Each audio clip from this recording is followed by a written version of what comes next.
Hey guys, in this video I'm going to break down to you some of the telltale signs that you could see in a patient who's a frequent flyer and is abusing the ambulance system or the 911 system. Well, just to define what a frequent flyer is, a frequent flyer is a person who calls the ambulance and flies air ambulance on a regular basis. Their motivations are to get transported to the area of where the hospital is located without having to pay a taxi, so they make us into their taxi. A lot of times their motivation is seeking drugs at the hospital, like for example a refill of methadone, for example.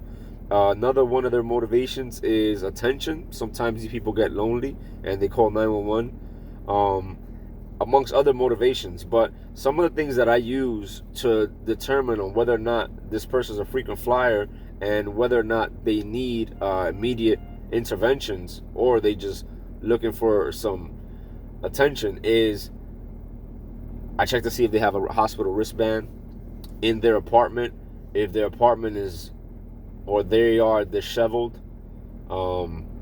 It could signify signs of psychiatric history, or if the person admits to having a psychiatric diagnosis. And if you ask them when was the last time you went to the hospital and they mentioned that it was very recently, or if you ask them, do you have a history of anxiety or depression or panic attacks, are another signs that you could see whether or not the person is, I guess you could say, overreacting, in our opinion, because in their opinion, what they're going through is for real. Like, for example, a person that has an anxiety attack, what they feel is legitimately happening to them and they can't breathe in their mind and they cannot get any air. But when you get a pulse ox on them, it's 99 to 100% on room air, and they are not cyanotic and showing no signs of difficulty breathing. But to them it is. So we have to be mindful that, we kind of coach them and let them know to calm down, that we're here for them. But in a nutshell, frequent flyers are wearing hospital bands. They're in the hospital all the time. Most of them you already know by their first and last name.